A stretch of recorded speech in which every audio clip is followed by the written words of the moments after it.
The escape pod ending is the closest thing to true agency a Stanley parable offers.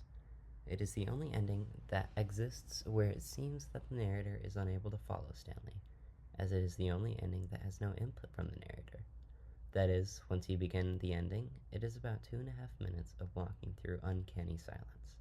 To explain this ending in greater detail, I need to first explain how to get it. It is one of the harder endings to find, so some of you may still be unaware of it. To get the escape pod ending, you must obey everything the narrator tells you to do until you reach the boss's office.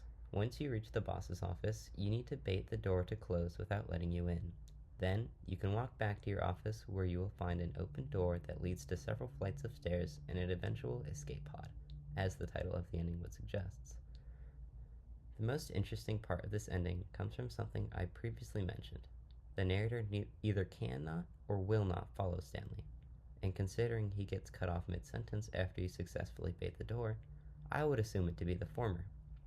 At a surface level, this ending shows Stanley escaping both the narrator and the facility.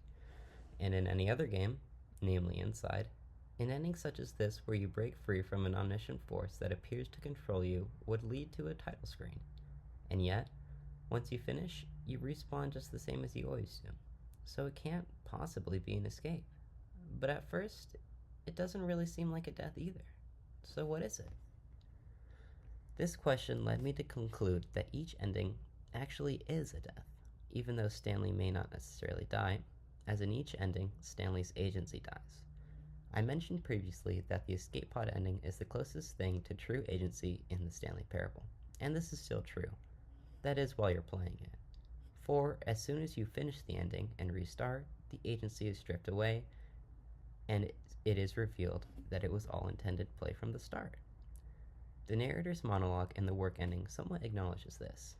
In it, the narrator explains that the Stanley parable is a figment of Stanley's imagination, created to distract himself from the monotony of his life, almost like Lewis and Edith Finch.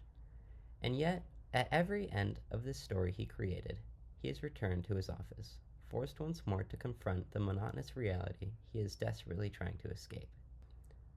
Through its portrayal of Stanley, the Stanley parable asks its player if this false agency exists beyond itself and in the real world, prompting the player to wonder if their actions are as meaningless as Stanley's.